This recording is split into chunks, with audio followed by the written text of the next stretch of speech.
हरिओम. Madam सकळकडे madam. हो sir. हा, हो नमस्कार हो, सर. सुरुवात करूया. हो हो चालेल. हो, नमस्कार नमस्कार मॅडम नमस्कार. नमस्कार सर. मूव होता येते, काही मुद्दा नाही. हो हो हो सर. सर्वे यस्य स्मरणमात्रेण जन्म संसार बंधनात् विमुच्यते नमस्तस्मै विष्णवे प्रभविष्णवे. नमः समस्त भूतानां आदिभूताय भूभृते अनेक रूप रूपाय विष्णवे प्रभविष्णवे. शुक्लां ब्रह्म विचार सार परमां आद्यां जगद्व्यापिनीं वीणा पुस्तकदयानीम् अभयदां नड्यान्धकारापहां हस्ते स्फटिकमालिकां विदधतीं पद्मासने संस्थितां वन्दे तां परमेश्वरीं भगवतीं बुद्धिप्रदां शारदाम्.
संत गाडगेबाबा अमरावती विद्यापीठस्य संस्कृत विभागस्था शारदा भास्कर विद्वत् परिषदा आयोजिता भाषा संवर्धन व्याख्यानमाला इत्यस्यां सर्वेषां स्वागतं विधत्ते.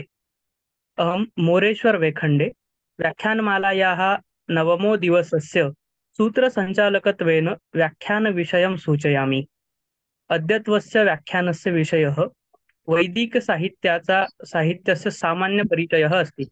अद्य व्याख्यातारूपेण लभमानः महोदयाः प्राध्यापक डॉक्टर जयश्री सकळकडे वर्याः सन्ति. महोदया अकोलायाः शङ्करलाल खण्डेलवाल महाविद्यालये संस्कृतविभागे विभागप्रमुखत्वेन कार्यं कुर्वती अस्ति. महोदया अस्मिन् महाविद्यालये सप्तोत्तरद्विसहस्रवर्षात् अध्यापनकार्ये संलग्ना अस्ति. महोदया विद्यापीठस्य अभ्यासमण्डलस्य सदस्या अस्ति. महोदया संशोधनकार्ये अपि भूमिकां निर्वहति. सम्प्रति महोदयायाः निर्देशने PhD पाठ्यक्रमे 3 गवेषकाः शोधकार्यं कुर्वतः सन्ति. महोदयायाः 21पर्यन्तं शोधग्रन्थाः प्रकाशिताः सन्ति. UGC इत्यस्य एकः शोधप्रकल्पः आर प्रोजेक्ट इति पूर्णताम् अगात्. एतावता 20 संगोष्ठ्यः प्रतिभागरूपेण स्वीकृतवत्यः. महोदयायाः 10 पुस्तकाध्यायाः प्रकाशिताः सन्ति. महोदया 22 उत्तर 2000 यावत् राष्ट्रियसेवायोजना इत्यस्य समन्वयिका आसीत्. तथैव अस्मिन् एव कालखण्डे NAC स्टेरिङ्ग् समित्याः समन्वयिका अपि आसीत्. एतादृशाः मनोवाक्कर्मसमाभूताः नानाशास्त्रविशारदाः आचार्याः मान्याः डॉक्टर जयश्री सकळकडे महोदयाः अनुरुन्धे यत्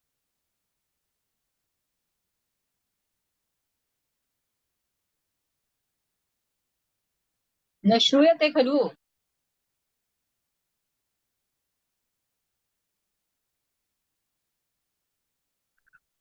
एतादृशाः हॅलो हॅलो. मनोवाक्कर्मसमाभूताः.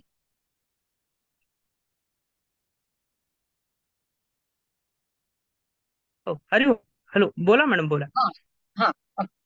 नमस्ते भाई. या सत्रामध्ये आपण वैदिक साहित्याचा सामान्य परिचय या विषयावर संवाद साधणार आहोत. आणि या विषयासाठी विद्यापीठाच्या संस्कृत विभागाने माझी निवड केली त्याबद्दल मी अ, संस्कृत विभाग संत गाडगे बाबा अमरावती विद्यापीठ अमरावती यांची मनपूर्वक आभारी आहे. आभार व्यक्त करते मी. मित्र हो, वेद म्हणजे जर भारतीय इतिहास तुम्ही पाहिला किंवा भारतीय साहित्याचा इतिहास पाहिला, वैश्विक साहित्याचा जरी इतिहास आपण पाहिला तरी वेद जे आहेत आपले 4 वेद, ज्याला ऋग्वेद, यजुर्वेद, सामवेद, अथर्ववेद म्हणतात, त्यांचं जे स्थान आहे हे अनन्य साधारण असं आहे. पण फक्त वेदांच्या संहिता म्हणजे वेद नाही, तर वैदिक वेद संहिता या ज्या आहेत हा वैदिक साहित्याचा एक भाग आहे. आणि वैदिक साहित्य जे आहे पूर्ण म्हणजे ज्याच्यामध्ये अनेक ग्रंथांचा समावेश होतो, अशा वैदिक साहित्याचा परिचय आपण करून घेणार आहोत. वेदाला आपल्या संपूर्ण संस्कृतीमध्ये अनन्य साधारण महत्व आहे. म्हणजे बघा, तुम्ही कोणताही एखादा प्रकरण ग्रंथ तत्वज्ञान दर्शनाचा तुम्ही पाहिला, तर जेव्हा जेव्हा स्वतःच्या सिद्धांताचं प्रतिपादन करण्याचा प्रयत्न आचार्यांनी केलेला आहे, त्यामध्ये त्यांनी उपनिषदांची म्हणा, वेदांची म्हणा, वाक्य त्याच्यामध्ये आधारासाठी दिलेली आहेत. आणि ती का दिलेली आहेत? तर याला कारण श्रुती प्रामाण्य. वेदाचं दुसरं नाव आहे श्रुती. आता वेदाला श्रुती का म्हणायचं?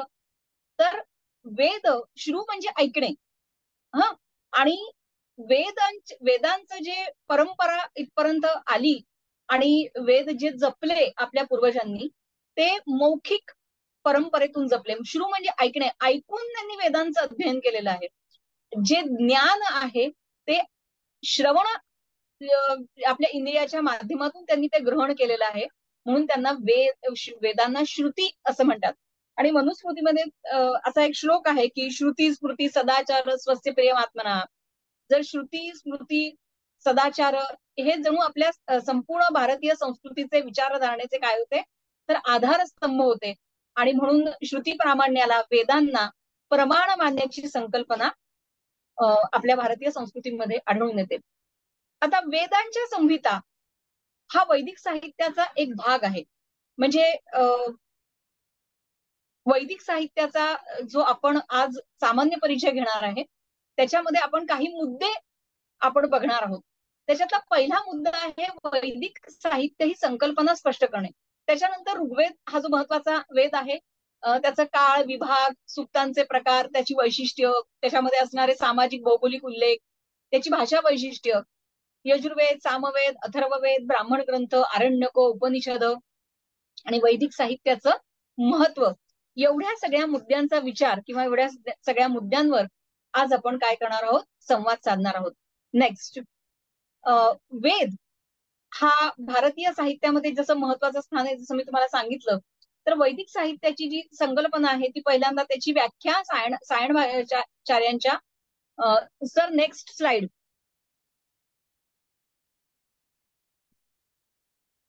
सायणाचार्यांच्या ऋभाषा भूमिका जी आहे त्याच्यामध्ये त्यांनी वेदाची व्याख्या केलेली आहे की मंत्र ब्राह्मणात्मको वेद हा. मंत्र म्हणजे संहिता आणि ब्राह्मण या दोन्ही गोष्टींना मिळून, या दोन्ही ग्रंथांना मिळून वेद म्हटलं जातं असं सायणाचार्य म्हणतात. विद या शब्दापासून वेद या शब्दाची व्युत्पत्ती आहे. विद जाणणे या अर्थाने तो धातू आहे. म्हणजेच मंत्र म्हणजे संहिता, सम अधिक धा, ज्या ग्रंथामध्ये सगळे मंत्र, ऋचा, साम, यजुस एकत्र ठेवलेले आहेत त्यांना संहिता असं म्हणतात. म्हणजे जसं ज्याला आपण ऋग्वेद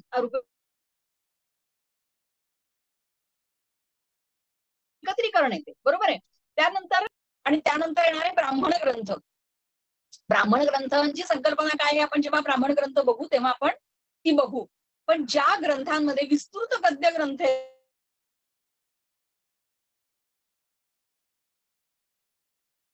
ग्रंथांना जोडून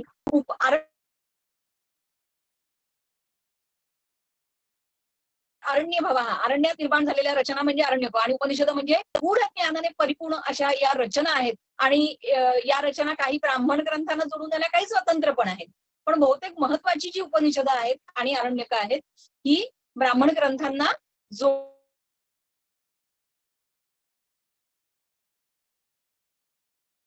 वेद वैदिक साहित्य असं आरण्यक, आची उपनिषद, हे सगळं असलेलं काय आहे, वैदिक साहित्य आहे. म्हणजे वैदिक साहित्य हा कुठला एक ग्रंथ नाही, तर तो अनेक ग्रंथाचा समुच्चय असल्याचं आपल्या लक्षात येतं. नेक्स्ट, याच्यातला नेक्स्ट स्लाइड सर, याच्यामधला सगळ्यात नेक्स्ट स्लाइड, याच्यामधला सगळ्यात महत्वाचा म्हणजे पहिला वेद जो आहे तो आहे ऋग्वेद. आता रुच म्हणजे काय, प्रकाशणे, आच्छादने, स्तुती करणे असा त्याचा अर्थ आहे. आणि या सगळ्या अर्थाने म्हणजे एखाद्या देवतेची पूर्णपणे त्याचं स्वरूप सांगितलेलं असतं, त्याची स्तुती केलेली असते. याला रुचा किंवा रुच धातूपासून निर्माण झालेला रुचा शब्द आहे आणि रुचा ज्याच्यामध्ये आहे त्याला म्हणायचं ऋग्वेद. तर या ऋग्वेदामध्ये देवता विषयक मंत्र एकत्रित केलेले आहेत. आता ऋग्वेद हा जो वेद होता हा यज्ञाच्या, तुम्हाला माहिती आहे प्राचीन भारतीय संस्कृती, वैदिक संस्कृती ही यज्ञ संस्कृती आहे. ही यज्ञाच्या साह्याने देवतांना आवाहन करून त्यांना हवी देणारी, म्हणजे उपासना, यज्ञाच्या मार्फत उपासना करणारी संस्कृती आहे. आणि या यज्ञामध्ये जे तीन जे पुरोहित असत त्याच्यातला जो होता असेल, त्या होता म्हणजे आवाहन करणारा, तर आवाहन करणारा जो पुरोहित होता त्या पुरोहिताच्या दृष्टीने ऋग्वेद हा अतिशय महत्वाचा होता. तर देवताविषयक अनेक मंत्र ऋग्वेदामध्ये एकत्र केलेले आहेत. आपल्या समोर जी ऋग्वेदाची संहिता आहे ती संकलित केलेली संहिता आहे, नीट व्यवस्थित. त्या ग्रंथामध्ये अनेक म्हणजे पूर्ण मंत्र जी आहेत ती व्यवस्थित संकलित केलेली अशी रचना आहे. शाकल ही एकच शाखा आज ऋग्वेदाची आपल्याकडे उपलब्ध आहेत आणि खिलसूक्त धरून 1028 सूक्त या संपूर्ण ऋग्वेद संहितेमध्ये आपल्याला आढळतात. आता ही जी 1028 ही जी सूक्त आहे या सूक्तांची रचना आहे व्यवस्थित केलेली, तर त्याची ना 2 प्रकारे विभागणी केलेली आहे. म्हणजे कसं बघा की हे जे 1028 सूक्त आहे या सर्व सूक्तांना 8 अष्टकामध्ये विभाजित केलेलं आहे. प्रत्येक अष्टकामध्ये 8 अध्याय आणि प्रत्येक अध्यायामध्ये 5-5 श्लोकांचा एक वर्ग आहे. म्हणजे 5-5 श्लोकांचे अनेक वर्ग असलेला एक अष्टक आणि त्या अष्टकामध्ये असे 8 अष्टक, असे अष्टक 8 अध्यायामध्ये ते बरोबर विभागलेले आहे. जेणेकरून पूर्वी तुम्हाला माहितीये की संथा घेतली जात असे वेदाची, तर जेणेकरून ते पाठांतराला सोपं होतं अशा पद्धतीने केलेली आहे की अष्टक, मग अध्याय आणि मग वर्ग 5-5 श्लोकांचे. नेक्स्ट सर, याच्यानंतर ऋग्वेदामध्ये एक दुसरी देखील विभागणी आपल्याला आढळून येते आणि ती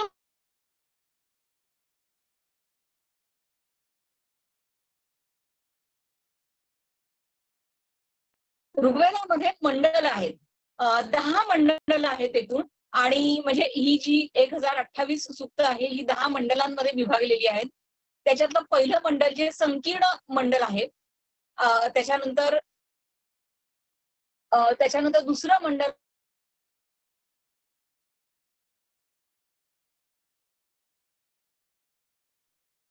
कुलमंडल आहे आणि त्याच्यामध्ये दुसरं मंडल हे वृत्समत ऋषींच्या कुळातलं मंडल आहे. तिसरं मंडल आहे हे विश्वामित्र जे आहेत त्यांच्या कुळातल्या ऋषींनी. आता कुलमंडल म्हणजे काय, तर दुसऱ्या मंडलामध्ये सगळ्या वृत्समत कुळातल्या ऋषींनी रचलेली सूक्त आहेत. तसं तिसऱ्या मंडलामध्ये विश्वामित्र ऋषींचं कुलमंडल आहे.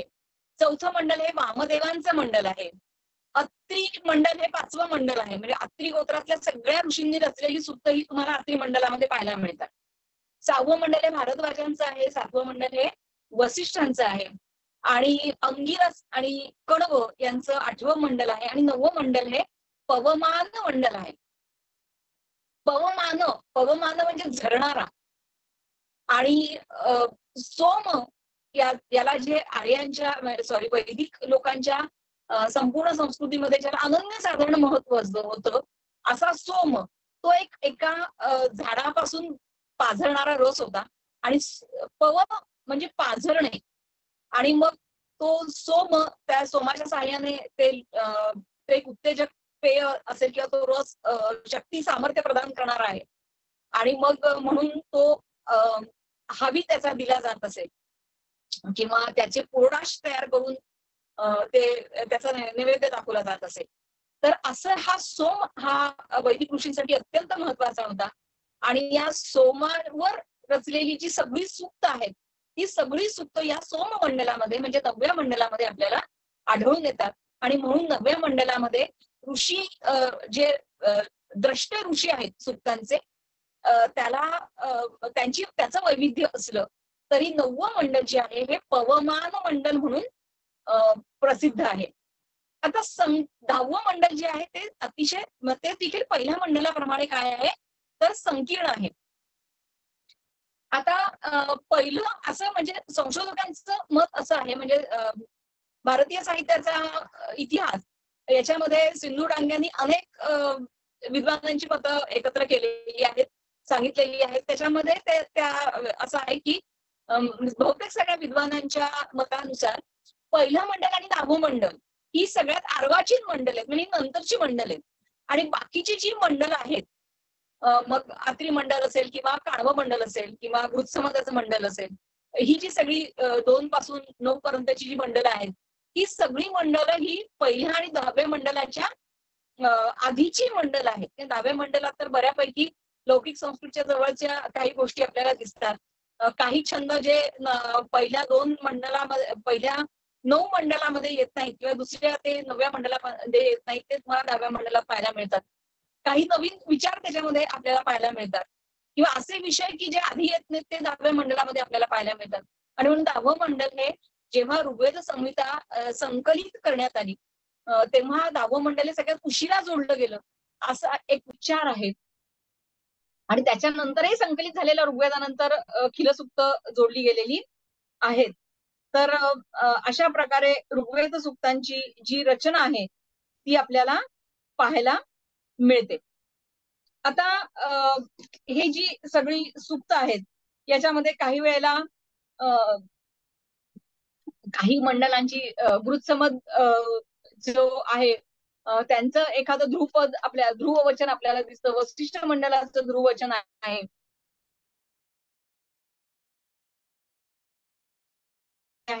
रचना आहे. यानंतर ऋग्वेदीय सूक्तांचा ऋग्वेदाच्या काळाबद्दल देखील अनेक मतमतांतर आहेत. कारण तुम्हाला माहितीये की ऋग्वेदाचं आपल्याकडे तो परंपरेने, मौखिक परंपरेने पुरोहितांनी पुरोहिताच्या काही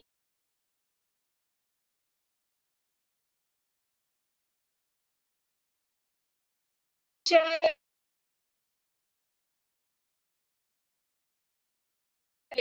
10 प्रकारच्या आवृत्त्या, म्हणजे जसं मंत्रपाठ आहे, पदपाठ आहे, घनपाठ आहे, जटापाठ आहे. या सगळ्या पाठांच्या आधारे अतिशय शुद्ध स्वरूपामध्ये तो ऋग्वेद आपल्याला जसाच्या तसा पोहोचवण्याचा प्रयत्न केलेला आहे.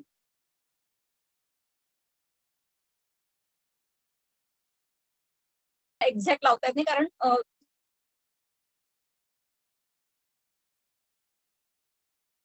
परंपरेनुसार असे महत्वभूत असे निश्वसितम एतद ऋग्वेद असं म्हटलेलं की काय आहे ऋग्वेद, तर महताभूतस्य निश्वसित, परमेश्वराचा निश्वास आहे, त्याला अनादि अनंत मानलेलं आहे, त्याचा काळ नाही.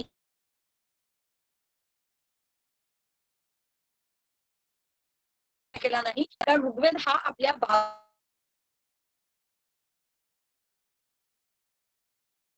अशी निधी असल्याचा, ठेवा असल्याचा भारतीयाचा विश्वास आहे. आपल्या संपूर्ण संस्कृतीची पाळंमुळं कुठे तर वैदिक साहित्यामध्ये आहेत, अशी एक संकल्पना आपल्या संस्कृतीमध्ये आहे. त्यामुळे वेदाचा काळ शोधण्याचा प्रयत्न आपल्या संस्कृतीमध्ये कोणी ते केलेला नाही.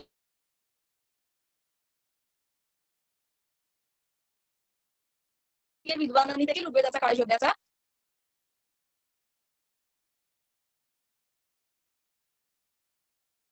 त्याचं भाषांतर करण्याचा प्रयत्न केला वगैरे. तर मॅक्स म्युलर हा जो आहे हा ख्रिस्तपूर्व 1000 ते 800 हा वेदांच्या रचनेचा काळ मानतो आणि ख्रिस्तपूर्व 800 ते 600 हा ब्राह्मण ग्रंथांना उपनिषदांचा काळ मॅक्स म्युलरने मानला आहे. तो भाषेच्या अभ्यासावरून त्याने मानलेला आहे. आता व्हिटने जो आहे त्याने थोडासा काळ मागे नेत इसवी सन पूर्व 2000 ते 1500 या वर्षापर्यंत त्याने आणखीन 1000 वर्ष मागे ऋग्वेदाला नेलेलं आहे. बेन्फे पण हेच म्हणतात की ख्रिस्तपूर्व 2000 वर्ष म्हणजे आजपासून 4000 वर्षापूर्वी ऋग्वेदाची रचना झाली असली पाहिजे असं म्हणतात. लोकमान्य टिळक आणि याकोबी या दोघांनीही ऋग्वेदामध्ये जे काही खगोलशास्त्रीय उल्लेख आहेत, म्हणजे जसं आता कसं ध्रुव तारा आहे तर त्याच्याऐवजी ऋग्वेदामध्ये दुसऱ्या एका ताऱ्याचा उल्लेख आहे. तर या किंवा त्याच्यामध्ये जे काही खगोलशास्त्रीय उल्लेख येतात त्या खगोलशास्त्रीय उल्लेखांच्या आधारावर नक्षत्रांचे वगैरे उल्लेख येतात. तर त्या आधारावर लोकमान्य टिळक आणि याकोबी यांनी लोकमान्य टिळक ख्रिस्तपूर्व 6000 वर्ष आणि याकोबी हे ख्रिस्तपूर्व 4500 ते 2500 वर्ष असा तो ऋग्वेदाचा काळ मानतात. हॉगने देखील ख्रिस्तपूर्व 1200 म्हटलेलं आहे. मॅकडोनाल्ड जे आहेत त्यांनी ख्रिस्तपूर्व 1000 वर्ष म्हटलेलं आहे. एस.बी. दीक्षित म्हणून आहेत त्यांनी ख्रिस्तपूर्व 3000 वर्षापूर्वी ऋग्वेदाचा काळ होता किंवा ऋग्वेदीय संहिता जी आहे ती अस्तित्वात आली असली पाहिजे. ऋग्वेदांच्या सुक्तांच्या रचनेचा हा काळ आहे. तर कोणी सामाजिक दृष्ट्या कोणी खगोलशास्त्रीय दृष्ट्या इकडे येत नाही, म्हणजे आणखीन ती आधीची संहिता आहे. जसं अनेक गोष्टी आहेत, जसं म्हशीचा उल्लेख ऋग्वेदामध्ये येत नाही, मग त्यांना माहीतच नव्हता, नंतर तो पशु त्यांना माहीत झाला, कारण ऋग्वेदामध्ये गोधनच महत्वाचे. तर अशा अनेक गोष्टींनी तो काळ त्यांनी काढण्याचा प्रयत्न केलेला आहे. कितीही काहीही झालं तर इसवी सन पूर्व 1000च्या अलीकडे मात्र कोणीही ऋग्वेदाचा काळ काढलेला नाही. म्हणजे आजपासून किमान पक्षी 3-3.5 वर्षाच्या आधीच ऋग्वेदाचा कालखंड मानला जातो. ऋग्वेदाचा कालखंड काढणं हे इतकं सोपं नाही. याला कारण असं आहे की ऋग्वेदाची अशा सुक्तांची जी रचना आहे ती निरनिराळ्या कालखंडामध्ये झालेली आपल्याला दिसते आणि म्हणून तो काढणं हे इतकं सोपं नाही. नेक्स्ट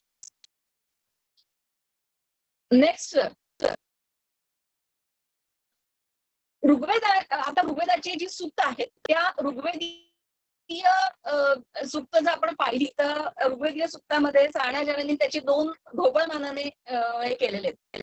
त्याच्या एक गतो विनियोग हा सूक्त आहेत आणि लैंगिक विनियोग हा अशी सूक्त आहेत. सायणाचार्यांनी सायणाचार्य हे जे आहेत हे संपूर्ण ऋग्वेदावर त्यांचं भाष्य, त्यांचं पूर्ण भाष्य आहे ऋग्वेदाचं. आणि याच्या अगोदर ऋग्वेदाचं फार संबंध ऋग्वेदावर एक व्यंकट माधव स्वामींची टीका आहे, पण टीका पूर्ण नाही. पण चारणाचार्यांनी गतो विनियोग हा म्हणजे ज्या सूक्तांचा विनियोग माहित नाही अशी सूक्त, म्हणजे सूक्त कशासाठी वापरली जात असत तर यज्ञात. मग गतो विनियोग हा म्हणजे काय तर असे सूक्त की ज्यांचा विनियोग माहिती नाही निघून गेलेला आहे चारणाचार्यांच्या काळापर्यंत. आणि लैंगिक विनियोग हा, लैंगिक म्हणजे कुठेतरी त्यांचा संबंध आहे, काहीतरी त्यांचा त्याच्यामध्ये उपयोग कुठल्या तरी मंत्राचा कुठल्या तरी यज्ञामध्ये उपयोग आहे, मग त्याचं एक्सप्लेनेशन दिलेलं आहे. तर अशी सूक्त आहे की जी आजही आपण वापरतो. तर गतो विनियोग हा आणि लैंगिक विनियोग हा असे 2 प्रकार आहेत. आता ऋग्वेदामध्ये काय आहे तर ऋग्वेदामध्ये देवतांची स्तुती वचन आहेत. खूप मोठ्या प्रमाणावर त्याच्यामध्ये काय आहेत ऋग्वेदामध्ये स्तुती वचन आहेत. आता काही जी ऋग्वेद जी सूक्त आहेत ही तुम्हाला म्हणजे अगदी सुंदर काव्य त्याच्यामध्ये आढळतं. बघा की ऋग्वेदाची तुम्ही सूक्त पाहिली ना तर आपल्याला साधारणतः ढोबळमानाने सूक्त काय काय प्रकारचे ते दिसून येतं. तर काही सूक्त जी आहेत ती चिरंतन काव्याचं उदाहरण म्हणून आपल्याला दिसतं. म्हणजे उदाहरणार्थ वरुणाची सूक्त आहेत. उषेची सूक्त या काव्यासाठी फार प्रसिद्ध आहे. उषेचं वर्णन फार काव्यमय रित्या केलेलं आहे. म्हणजे आता जो वरुण राजा आहे त्या वरुण राजाने काय केलं तर अंतरिक्षामध्ये सूर्याला निर्माण केलं. म्हणजे काय तर अंतरिक्षामध्ये त्याने सोन्याचा पाळणा जणू निर्माण केला आहे. असं एक कल्पना आढळते. एका सुक्तामध्ये म्हणजे शून्यक्षेपाच्या सुक्तामध्येच हा एक विचार येतो की जसे ते अ, पक्षी आपल्या घरट्याकडे निघून जातात, तसे ते विचार म्हणजे जशी तशी माणसं म्हणजे आपले जे विचार आहेत, क्रोधरहित विचार आहेत, ते भौतिक प्राप्तीसाठी किंवा एखाद्या देवतेच्या आराधनासाठी धावतात. तर अशी एक साध्या साध्या पण फार सुंदर संकल्पना तुम्हाला येतात, की ते म्हणतात की हे वरून तू स्तुती करत असताना माझा धागा तोडू नको, तू मला सोडून जाऊ नको, अशी एक संकल्पना आहे. तर पहिल्याच सुक्तामध्ये बघा तुम्ही की सन पिते व सुनवे अग्नीला म्हटलेलं आहे की जसं पिता आपल्या मुलाचं कल्याण चिंतो, तसं तू आमचं कल्याणाचं चिंतन कर. तसंच विश्वामित्र नदी समाजसुक्त जे आहे त्याच्यामध्ये तो विश्वामित्र ऋषी जे आहेत ते त्या नद्यांच्या संगमावर उभे आहेत आणि ते म्हणतात की जशी आई मुलाला पाजायला वागते खाली स्तनपान करताना, तशी माया तू माझ्यावर दाखव आणि तशी तू खाली वाग, तू उतारायला लाग आणि तू मला उतार दे आणि मला इकडून तिकडे जाऊ दे. तर असे हे सगळे सूक्त तुम्हाला दिसतात की ज्याच्यामध्ये फार सुंदर संकल्पना दिलेल्या आहेत. काही काही सुक्त जी असतात ती आपल्याला असं वाटत नाही की काही सामाजिक उल्लेखांचं सुक्त आहे, तसं जुगाऱ्याचं सुक्त इथे एक उदाहरण दिलेलं आहे. 10व्या मंडलामध्ये हे जुगाऱ्याचं सुक्त आपल्याला दिसतं, 34वं सुक्त आहे. अक्षसुक्त ज्याला म्हणतात ते फार फेमस आहे.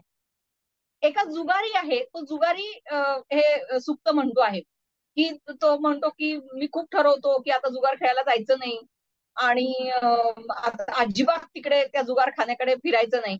पण ते पटावर फासे नाचायला लागले की मी स्वतःला रोखू शकत नाही.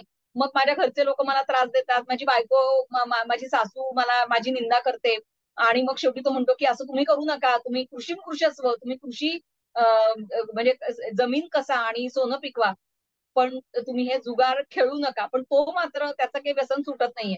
तर अशी ही काही सुक्त आहेत की ज्याच्या सामाजिक तुम्हाला गोष्टी दिसतात. त्याच्यानंतर एक आपरी सुक्त आहेत.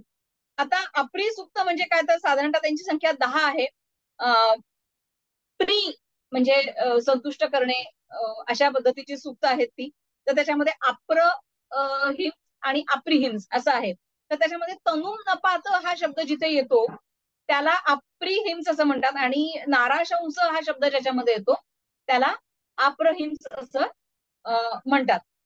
तर ही अनेक अशी सुक्त म्हणजे आपली सुक्त थोडीशीच आहेत, जास्त नाहीयेत. तरी ती 10च आहेत. त्याच्यानंतर 10व्या मंडलातलं 85वं जे सुक्त आहे ते विवाह सुक्त आहे. हे इतकं वैशिष्ट्यपूर्ण सुक्त आहे की बघा त्याच्यामध्ये सूर्या आणि सोम यांचा विवाह आहे आणि अश्विनी कुमार त्यात मध्यस्थ आहेत. याच्यातल्या काही रुचा गृह्यसूत्रामध्ये विवाह विधीमध्ये म्हणाव्या असं आहे. आणि ते जे काही वर्णन आहे की ते मुलाकडचे आलेले आहेत, मग ते लग्न लागलेलं आहे, सूर्य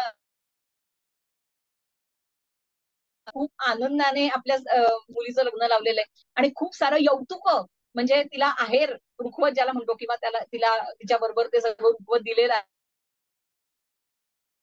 एक फार सुंदर असं हृदयंगम वर्णन या विवाह विधीचं या विवाह सूत्रामध्ये येतं. आणि जर त्या विवाहाचं स्वरूप जर तुम्ही पाहिलं तर ऋग्वेदाचा जास्तीत जास्त मागचा काळ जर आपण 3000 वर्ष 4000 वर्ष झाला तर गेल्या 4-5 हजार वर्षामध्ये भारतीय विवाह जो आहे तो त्याच पद्धतीने थोड्याफार फरक एवढ्या वेळेस झालेत, पण मूळ जे आहे त्याचं ते तसंच्या तसं स्वरूप त्याचं आहे असं आपल्याला दिसून येतं.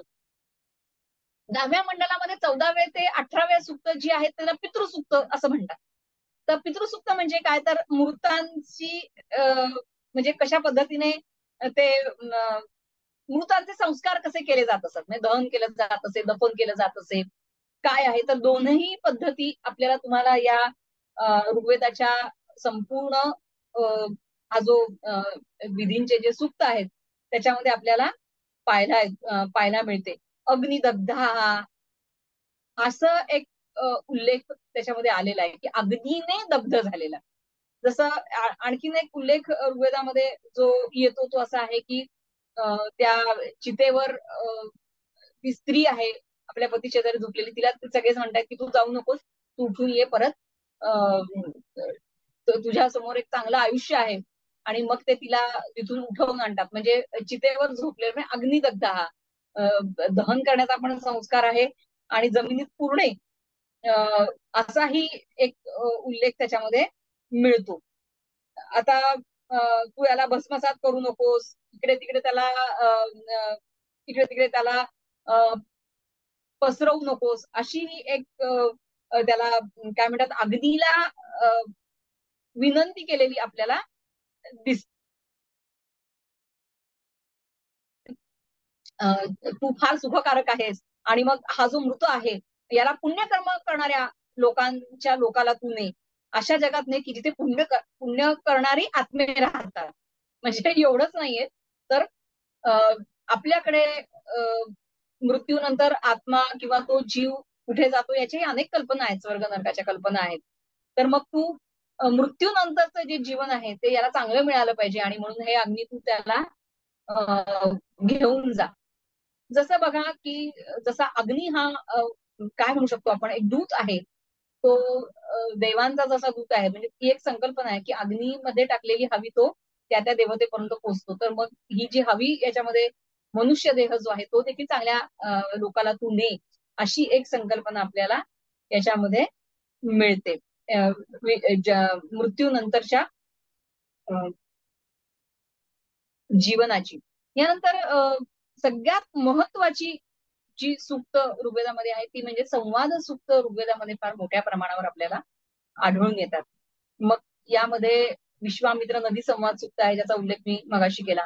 यमयमी संवाद सूक्त आहे, अगस्त्य लोपामुद्रा संवाद सूक्त आहे, इंद्राणी उषा कपी संवाद सूक्त आहे, उरुरवा उर्वशी संवाद सूक्त आहे, सर्मापणी संवाद सूक्त आहे.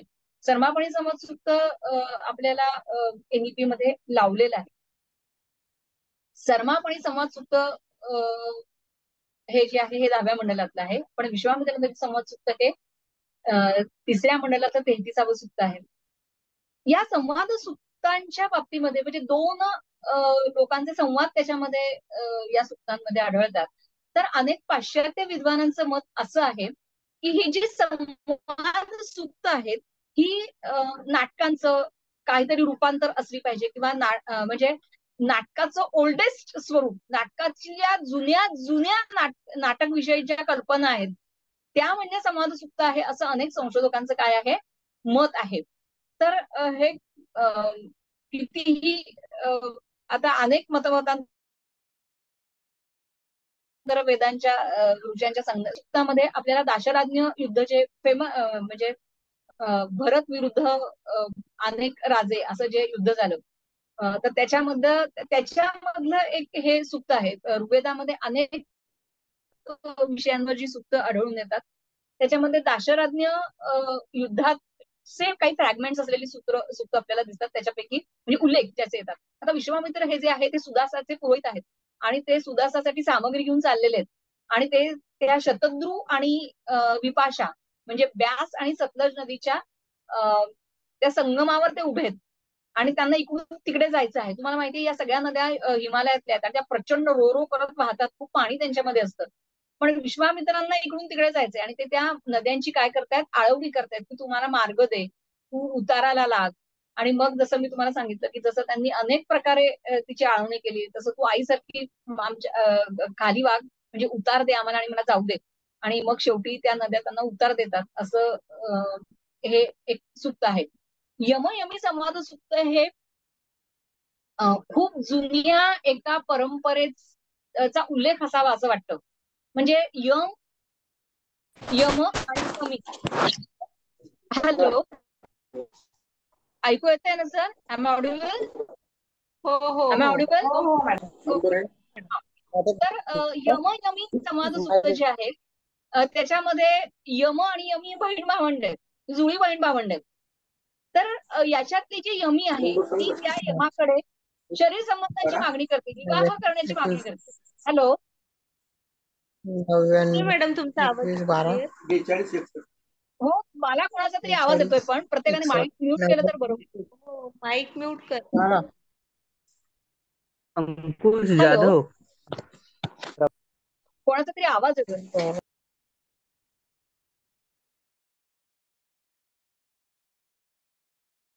म्यूट झालाय. हा, ओके. तर यमयमी हे जुळी भावंड आहेत आणि ती यमी यमाकडे मागणी करते शरीर संबंधाची किंवा विवाह करण्याची. तर यम तिला म्हणतो की ही संकल्पना नाहीये, ही गोष्टच नाहीये. आणि मग तो तिला समजावून सांगतो आणि मग ती देखील आर्ग्युमेंट करते. तर तो संवाद थोडासा ऍब्रप्टली असा भेग काय असा संदर्भहीन असा संपलेला आहे. पण हा जो यमयमी संवाद आहे हा बहीण भावंडांमध्ये किंवा निकटच्या याच्यामध्ये संबंध होत नाही. ही जी एक आपली वैदिक संस्कृतीची परंपरा आहे, ही परंपरा अधोरेखित करणारं हे सुक्त आहे. अगस्त्य लोपामुद्रा सुक्त हे फार वैशिष्ट्यपूर्ण संवाद सुक्त आहे. अगस्त्य हे मुनी होते, म्हणजे ऋषी होते आणि त्यांची पत्नी लोपामुद्रा हिचा हा संवाद आहे आणि याच्यामध्ये त्यांचा एक शिष्य पण आहे.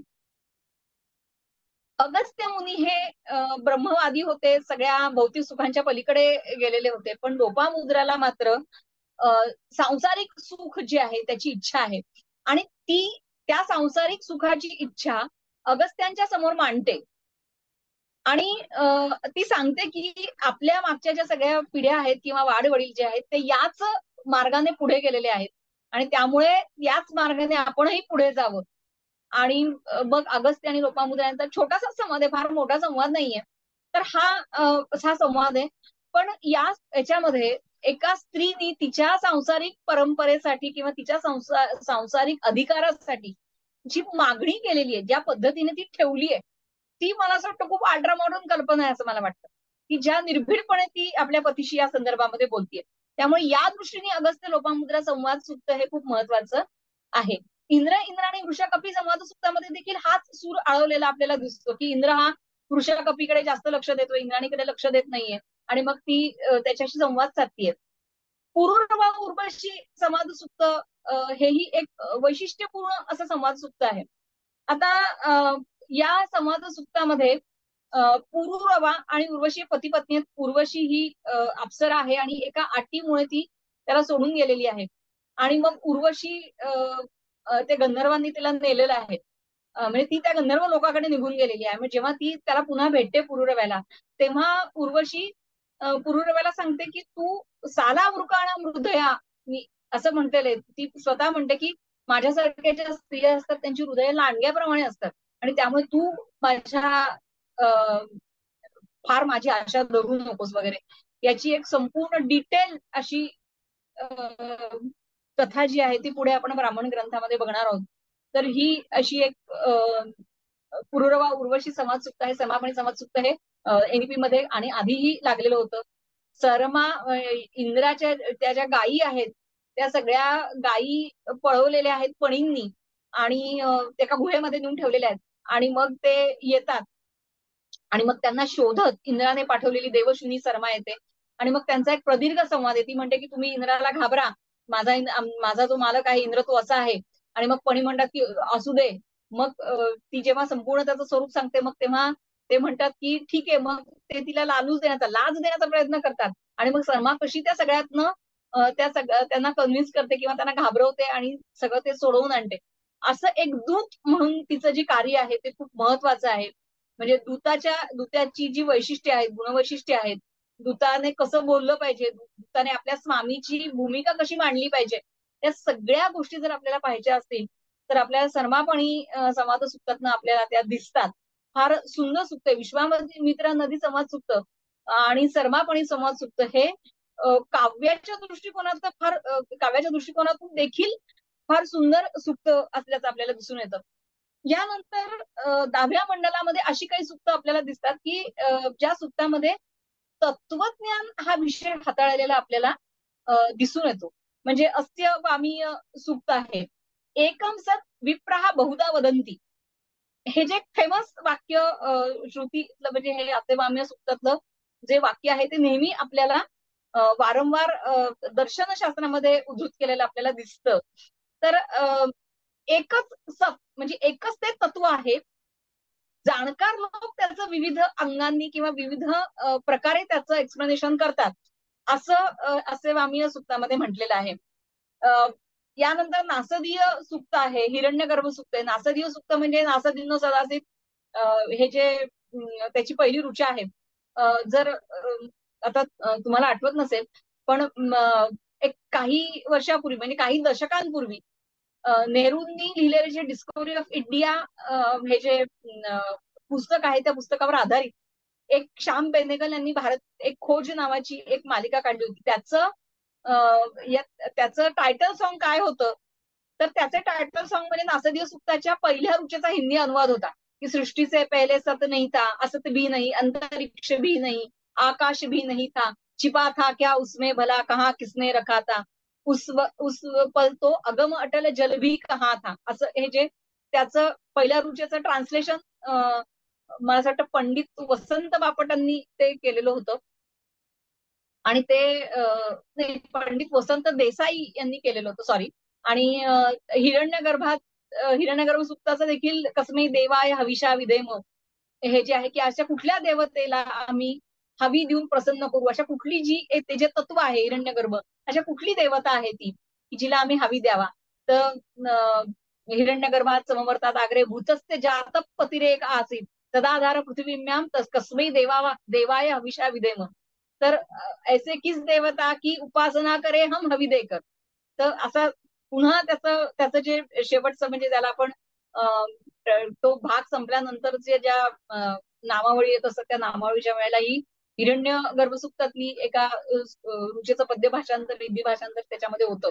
त्यामुळे या सूक्तांचं तत्वज्ञानाच्या दृष्टिकोनात तर फार महत्व आहे. म्हणजे संपूर्ण भौतिक सुख किंवा समाजाला स्थैर्य प्राप्त झाल्यानंतर माणसाच्या मनामध्ये जे अनेक प्रश्न निर्माण झाले, म्हणजे हे जग काय आहे, आपण कोण आहोत, हे जग कोणी निर्माण केलं, हे जग कोणी निर्माण केलं आणि हे जग कसं निर्माण झालं, या दोन प्रश्नातून सगळ्या शास्त्रांचा जन्म झालाय. ते प्रश्न आपल्याला 10व्या मंडलातल्या या तत्वज्ञानपर सूक्तांमध्ये पडलेले आपल्याला दिसतात. 10व्या मंडलामध्ये जी पुरुष सूक्त आहे, ज्याच्यामध्ये सहस्र शीर्ष सहस्र पाद असलेल्या पुरुषाचा उल्लेख आहे, आणि मग चातुर्वर्ण्याचा देखील त्याचा उल्लेख आहे. यानंतर ऋग्वेदामध्ये काही सूक्त आपल्याला अशी दिसतात ज्याला अभिचार सूक्त, म्हणजे जारण मारण तंत्र वगैरे असलेली सूक्त आपल्याला दिसत. जसं सपत्नी मर्दन सूक्त 10व्या सूक्तामध्ये, ज्याची इंद्राणीचं ते सूक्त आहे, सपत्नी मर्दन सूक्त. त्याच्यानंतर 10व्या मंडलामध्ये 52, 51, 52, 53 अशी 3 सूक्त जी आहेत, ज्याला अभिचार सूक्त म्हणता येतात, ज्याला त्याच्यामधलं एक मन आवर्तन सूक्त आहे की ते 3 भाऊ आहेत, त्याच्यापैकी एका भावाला लोकांनी ते तांत्रिक असल्यामुळे मारलेलं आहे राजाने. आणि मग ते जे 2 उरलेले भाऊ आहेत ते प्रार्थना करतायत की तुझं जे मन गेलेलं आहे, तुझे जे सगळे इंद्रिय गेलेली आहेत, तुझ्या ज्या जाणीवा निघून गेलेल्या आहेत, त्या जाणीवा परत येऊ, असं त्या मन आवर्तन सूक्त. तुझं मन, तुझी जाणीवा परत येऊ. आणि मग ते त्याच्या जाणीवा त्या परत येतात सुबंधूच्या, आणि तो ताळ्यावर येतो. असं एक प्रार्थना करणार एक अभिचार सूक्त याच्यामध्ये आपल्याला दिसून येतं. नेक्स्ट ऋग्वेदातली ही जी अनेक प्रकारची जी सूक्त आहेत, ही सूक्त कुठल्या ना कुठल्या तरी देवतेला अर्पण केलेली आहेत. ऋग्वेदामध्ये बरेच देवता आहेत, म्हणजे पृथ्वीस्थानीय, अंतरिक्ष, म्हणजे निरुक्तामध्ये यास्काने 3 प्रकारचे देव, म्हणजे 3 स्थळांवर त्याच्या स्थानानुसार त्यांचं वर्गीकरण केलेलं आहे. मग पृथ्वी स्थानीय आहे, अंतरिक्ष स्थानीय आहे, आणि द्युस्थानीय असे ते देव आहेत. शौनकाच्या बृहद देवतामध्ये देखील अशी वर्णनं त्यांनी केलेली, म्हणजे अशी वर्गीकरण त्यांनी केलेलं आहे. आता या देवता कधी कधी एकट्या एकट्या असतात, काही देवता या एकमेकांच्या साह्याने नेहमी येतात. इंद्र अग्नी येतात, इंद्र वरुण येतात, है की नाही, अग्नी वरुण येतात, मित्र वरुण येतात, उषा नक्ता इंद्र सोम, इंद्र मरुत, असेही अनेक आहेत. तर याच्यामध्ये ऋग्वेदामध्ये सगळ्यात महत्वाची देवता काय आहे तर इंद्र. इंद्र ही ऋग्वेदातील सगळ्यात महत्वाची देवता आहे. तो राष्ट्रीय देव आहे असं म्हटलं तरी चालेल. त्याच्या ऋग्वेदामध्ये 1/4 सूक्त, जवळजवळ 250 सूक्त, 250च्या वर सूक्त इंद्राला आहेत नुसती. तर तो कसा आहे तर तो जलांना मुक्त करणारा आहे. जसं दुसऱ्या मंडलातलं 12वं सूक्त जे आहे ते इंद्राचं समग्र वर्णन करणारं सूक्त मानलं जातं. सजनाचा इंद्र हा हे त्याचं पालुपद आहे. पालुपद सूक्त आहे ते गुच्चमत ऋषींनी रचलेलं. तर मग हा जो इंद्र आहे हा वृत्र, हा म्हणजे वृत्राला मारणार आहे, वृत्रासुराला मारणार आहे. तो अहिला मारणार आहे. ज्याने अहिला मारलं आणि जलांना मुक्त केलं असं मानलं जातं. मग तो असंख्य कलश त्याच्या उदरामध्ये साठवतो. त्याच्या दाढा, त्याच्या दाढीचा उल्लेख आहे, त्याच्या दाढांचा उल्लेख आहे. त्याचे केस पिंगट रंगाचे आहेत असा उल्लेख आहे. तो वज्र धारण करतो. त्याला वज्रहस्त, हा वज्रीन, वज्रभृत असं म्हटलेलं आहे. वज्रबाहू असं त्याला दुसऱ्या मंडलात त्या 12व्या सूक्तातच त्याला वज्रबाहू म्हटलं, वज्रहस्त म्हटलेलं आहे. त्याला सोमपा म्हटलेलं आहे. त्याला सोम फार प्रिय आहे. आणि सोमाचा नुसत्या सोमाच्या त्या कुटण्याचा आवाज आला की इंद्र धावत येतो असे पण वर्णन आहेत. आणि इंद्राच्या पराक्रमाचे तो पुरभिद म्हणजे तो पुरं म्हणजे नगर फोडणारा तो आहे. अग्नी आणि पुषा हे त्याचे भाऊ आहेत. त्वष्टा त्याचे पिता आहेत. इंद्र आणि त्याची पत्नी आहे. आणि मरुद्गण त्याचे काय आहेत मित्र आहेत. ते त्याला युद्धामध्ये मदत करणारी देवता म्हणून, पराक्रमी देवता म्हणून इंद्राची वर्णनं फार मोठ्या प्रमाणावर आपल्याला येतात. इंद्र हा पावसाची म्हणजे पावसाची देवता पुढे झालेली आहे. ती पाणी पडणं हे इंद्राच्या हातामध्ये आहे. हे नंतरच्या मायथॉलॉजीमध्ये ते आहे. पण त्याने पाणी मुक्त केलं, त्याने नद्या वाहत्या केल्या, त्याने पर्वतांना एका स्थानी बसवलं. म्हणजे अशाही काही कल्पना आपल्याला या इंद्राच्या बाबतीमध्ये काय होतात आढळून येतात. त्याला शतक्रतू त्याने इतका पराक्रम गाजवलेला आहे. तो दाशराज्ञ युद्धामध्ये सुदासाच्या मदतीला धावला आणि म्हणून सुदास जिंकला अशी ही वर्णनं त्याच्यामध्ये येतात. तो रक्षणकर्ता होता. आणि म्हणून इंद्राचं जे व्यक्तिमत्व आहे हे फार प्रभावी असं व्यक्तिमत्व आहे. आणि प्रभावीपणे ऋग्वेदामध्ये त्याचं वर्णन केलेलं देखील आपल्याला आढळून येतो. त्यानंतर एक अग्नी, याच्यानंतर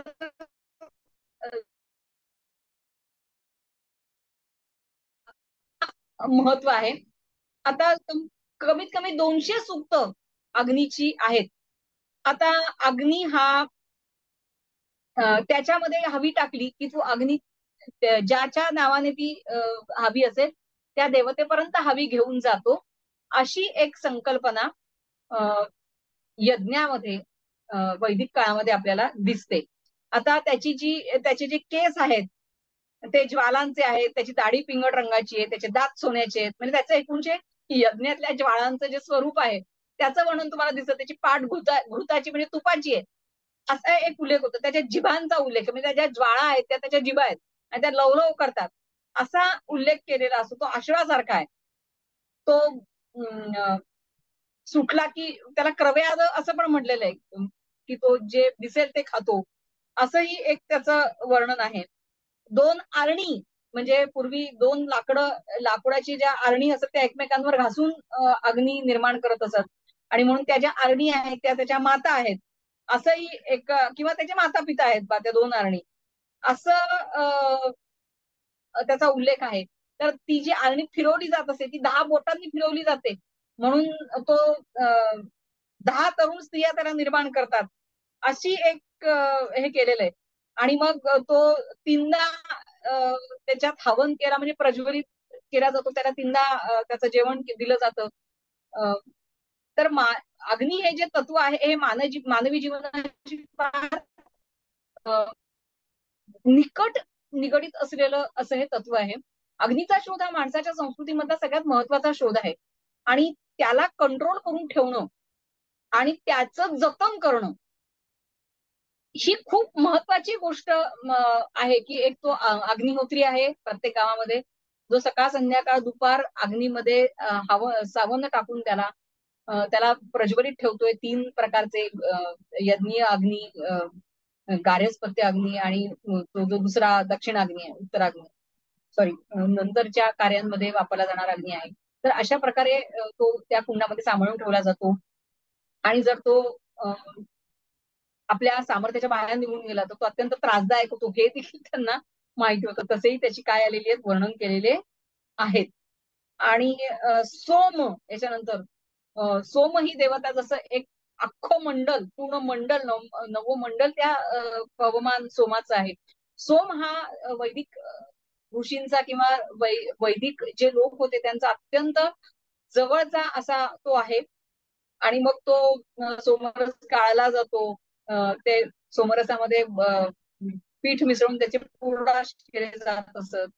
आणि मग तो सोम कसा प्रवाही आहे, सोमाच्या पडण्याचा जो आवाज येतो त्याचे वेगवेगळ्या कल्पना आहेत. अशा प्रकारे आपल्याला दिसून येतं की सोम हा अत्यंत महत्वाची अशी देवता होती. त्यानंतर रुद्र आहे. अश्विनी कुमार हे देवांचे वैद्य आहेत. अश्विनी कुमारांनी विष्पलेला लोखंडी पाय बसवला. राजाची जी पत्नी होती, खेल राजाची पत्नी विष्पला, तिचा युद्धामध्ये पाय गेला आणि मग त्यांनी तिला एक पाय बसवून दिला. असं अश्विनी कुमार हे याचे वैद्य मानले जातात. आधुनिक काळात ते देवांचे वैद्य मानले जातात. आणि आजही ते वैद्य आहेत. अशी या पद्धतीने त्यांची कल्पना आहे. हे जोडदेवता आहे ही. मरुदगण आहे. हे मरुदगण आहेत आणि हे इंद्राचे मित्र आहेत. वरुण ही एक खूप महत्वाची देवता आहे. 12 सूक्त आहेत फक्त ऋग्वेदामध्ये वरुणाची. आणि पहिल्या मंडलात 25वं सूक्त हे वरुणाचं सगळ्यात महत्वाचं सूक्त आहे. वरुण हा ऋतस्य गोपा. ऋत या शब्दाचा अर्थ वैश्विक नियम. प्रत्येक समाजामध्ये आणि प्रत्येक संपूर्ण सृष्टीमध्ये काही ठराविक नियम असतात आणि त्या ऋतांचं जर कोणी पालन केलं नाही तर वरुण त्याला शिक्षा देतो. वरुण हा ही पाण्याची देवता आहे. त्याच्या सभेचे उल्लेख आहेत. म्हणजे तो सभेमध्ये बसतो. असुर वरुण, असु म्हणजे प्राणांची रक्षा करणारा वरुण, अशी त्याची संकल्पना आहे. तो त्याचे हेर आहेत सगळ्या दूर. आणि मग तो त्या हेरांच्या मार्फत सगळ्या विश्वावर लक्ष ठेवतो. त्या ऋतांचं रक्षण करतो आणि जो त्या ऋतांचं पालन करणार नाही त्याला काय करतो, त्याला शिक्षा देतो. अशी ही वरुणाची संकल्पना आहे. तो दूरवर विहार करणाऱ्या वाऱ्याला देखील जाणतो. असं अनेक नैतिक प्रांतामध्ये त्याचं जे कार्य आहे ते फार श्रेष्ठ आहे. आणि त्यामुळे जरी संपूर्ण ऋग्वेदामध्ये वरुणाची 12च सूक्त असली तरी त्याचं जे व्यक्तिमत्व आहे किंवा त्याचं जे वर्णन आहे हे इंद्राच्या खालोखाल असलं पाहिजे असं वाटतं. अतिशय काय म्हणू शकतो आपण, अतिशय प्रभावी अशी देवता आहे. याखेरीज उषा देवी जी आहे की जी पहिल्यांदा जी पहाट ला संपूर्ण काळोख जेव्हा दशदिशांना असतो त्यावेळेला ती उषा येते. सोन्याची वस्त्र लेवून तिला मघोनी म्हटलेलं आहे. तर अशी ती संपूर्ण काव्यात्मक तिचं वर्णन आहे उषा देवीचं. त्याच्यानंतर सूर्य, ब्रह्मणस्पती ही देवता आहे. पुषण ही एक देवता आहे. ही ना थोडीशी पशुपालनाशी संबंधित अशी देवता आहे. ती एक त्याला दाढी असल्याचा उल्लेख आहे. त्याचे केस वेणी घातलेले आहेत असा एक उल्लेख आहे की तो त्याच्या केसांची वेणी घालतो आणि त्याला ना दात नाहीयेत. आणि मग ते त्याला असाही एक उल्लेख त्याचा येतो. याखेरीज वायू आहे. त्याच्यानंतर द्यावा, पृथ्वी, विष्णू, रुद्र ही एक महत्वाची देवता आहे. यम, पर्जन्य, सरस्वती नदी, अहिर्बुध्य, त्यानंतर मन्यू, श्रद्धा यासारख्या अनेक देवता तुम्हाला ऋग्वेदामध्ये पाहायला मिळतात. ऋग्वेदाचं आपण याच्याकरता डिटेल अभ्यास करतोय कारण शेवटी ऋग्वेदाच्या आधारावरच बाकी सगळ्या वेदांचा म्हणजे ऋग्वेदाच्या आधारावर बाकी सगळे संपूर्ण वैदिक साहित्याचा डोलारा आहे. नेक्स्ट, याच्यानंतर ऋग्वेदामध्ये नेक्स्ट ऋग्वेदामध्ये अनेक नद्यांचे उल्लेख येतात. विपाशा म्हणजे व्यास, शतद्रू, शतलज, परुष्णी, वितस्ता, असिकनी, रावी नदी, सरस्वती नदी, दृषद्वती, सिंधू या सगळ्यांचे उल्लेख येतात. सरस्वती नदी त्या काळात वाहती असली पाहिजे, नंतरच्या साहित्यामध्ये ती सुकली आहे, त्याच्यातलं पाणी कमी झालंय असे उल्लेख येतात. कवशेलुषाच्या कथेमध्ये आपण ते बघणार आहोत.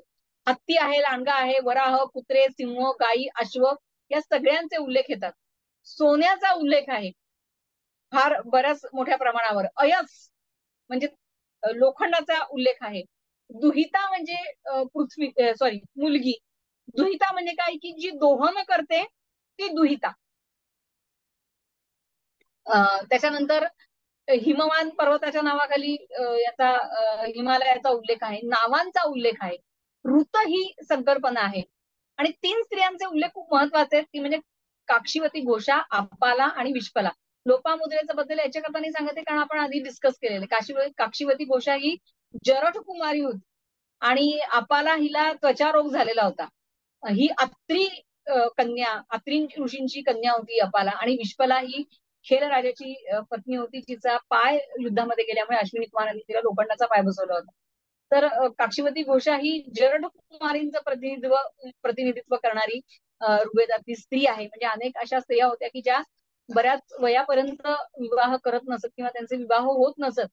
तर अशा पद्धतीचा हा जो संपूर्ण ऋग्वेद आहे, या ऋग्वेदाचं स्वरूप आपल्याला पाहायला मिळतं. हा जो ऋग्वेद आहे याच्यात येणारे सामाजिक उल्लेख, याच्यात येणारे भौगोलिक उल्लेख आणि याच्यात येणारा प्रत्येक शब्द हा आपल्या संपूर्ण भारतीय संस्कृतीचे पहिले दस्तऐवज आहेत असं आपण म्हणू शकतो.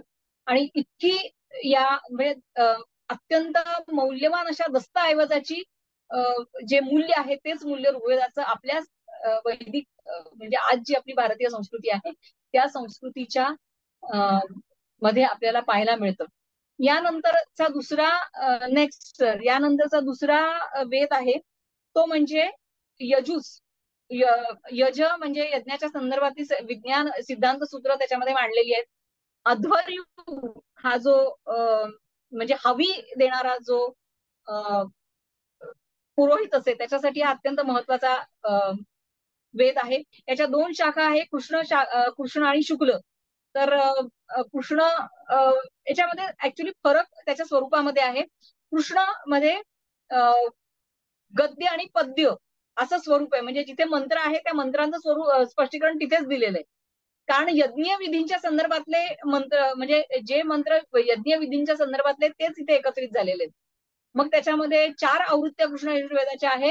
काटक, कपिष्टल, कठ, मैत्राणी आणि तैत्तिरीय.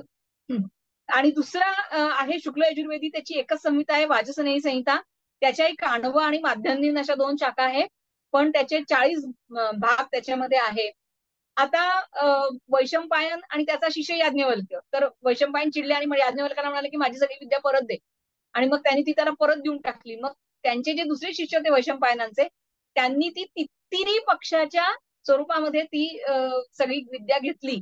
आणि मग याज्ञवल्क्यांना सूर्यापासून नवीन ज्ञान मिळालं आणि त्यांनी शुक्ल यजुर्वेदाची रचना केली. तर याच्यामध्ये दशपूर्ण मास, अग्न्याधान, राजसूय, अश्वमेध, वाजपेय, सोमयाग, अग्निचयन, सौत्रामणी या सगळ्या यज्ञांचं व्यवस्थित मंत्र आणि त्यांचं स्वरूप याचं वर्णन आपल्याला म्हणजे याला लागलेल्या मंत्रांचं संकलन यजुर्वेदामध्ये केलेलं आपल्याला दिसतं. आता ते जे मंत्र जे आहेत ते सगळे अर्थात ऋग्वेदामधले आहेत. ऋग्वेदाचं वर्णन जास्त करण्याचं कारणच हे आहे की बाकीचे जे वेद आहेत हे ऋग्वेदावरच आधारित आहेत. त्याच्यानंतर सामवेद हा तिसरा वेद आहे. सामवेदाच्या परंपरेनुसार 1000 त्याच्या संहिता होत्या, पण आता सध्या आपल्याकडे 3च आहेत.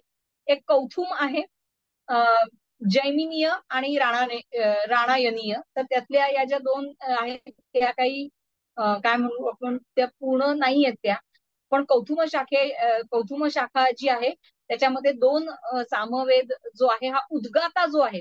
सामन म्हणजे स्वर. तर ऋग्वेदातल्या ज्या ऋचा आहेत त्याचं स्वरांच्या साह्याने गायन म्हणजे सामवेद. आणि म्हणून सामवेदाचं थोडस वेगळं असं महत्व आहे. उद्गाता जो पुरोहित आहे त्याच्या दृष्टीने अत्यंत महत्वाचा असा हा वेद आहे. कौतुम शाखेमध्ये आर्चिक आणि उत्तरार्चिक असे 2 भाग आहेत आणि 1810 ऋचा त्याच्यामध्ये आहेत. त्याच्यातल्या पुनरुक्त सोडल्या तर 1549 रुच्या तुम्हाला त्याच्यामध्ये दिसतात. आणि मग त्यात ग्रामगेय गाणं, अरण्य गाणं. आणि ग्रामगेय गाणं या शब्दाचा अर्थ काय, तर गावामध्ये जी म्हणायची गाणी असतात. आणि अरण्य गाणं म्हणजे अरण्यात म्हणायची गाणी आहे. उह गाणं, उय गाणं वगैरे हे सगळं आहे. याच्यामध्ये बहुतांशी रुच्या एकत्रित केलेल्या आहेत. पण त्या स्वरांच्या साह्याने त्या म्हणायच्या आहेत. त्यामुळे आधुनिक भारतीय संगीत जे आहे, म्हणजे भारतीय स्वर जे आहे, त्याचा पाया या सामवेदामध्ये आपल्याला पाहायला मिळतो. याच्यानंतर अथर्ववेद हा महत्वाचा वेद आहे. अथर्ववेदाचं दुसरं नाव जे आहे अथर्वांगिरस असं त्याचं नाव आहे.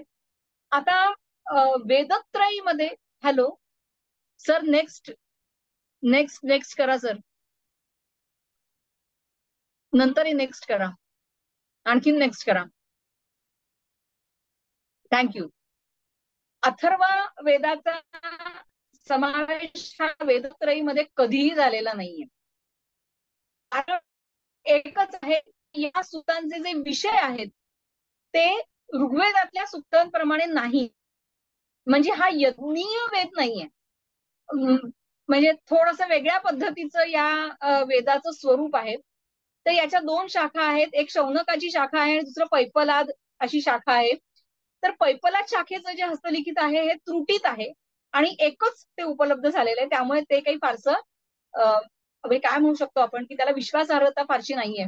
शौनकाचं जे आहे त्याच्यामध्ये 20 मंडल आहेत. इथे 2च पडलेलं आहे. म्हणजे भाग कांड आहे, ऍक्च्युली मंडल नाहीयेत. अथर्ववेदामध्ये 20 कांड आहेत, 731 सूक्त आहेत, 6000 रुच्या आहेत. तर पहिल्या 7 मध्ये 4 रुच्यांची सूक्त आहेत. जसं पहिलं सूक्त त्याचं प्रज्ञा विवर्धन सूक्त आहे. अशी अनेक त्याची सूक्त आहेत. पहिल्या 7 मध्ये 4 रुच्यांची, 5 रुच्यांची, 3 रुच्यांची, 6 रुच्यांची अशी छोटी सूक्त आहेत. पण 8 ते 18 या मंडलामध्ये फार मोठी सूक्त आपल्याला दिसतात. जसं भूमी सूक्त आहे, 63 रुच्यांचं ते सूक्त आहे. नेक्स्ट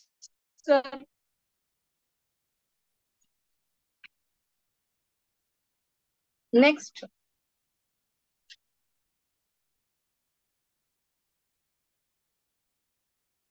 नेक्स्ट नेक्स्ट आपण जरा फास्ट घेणार आहोत, 9:15 झालेले.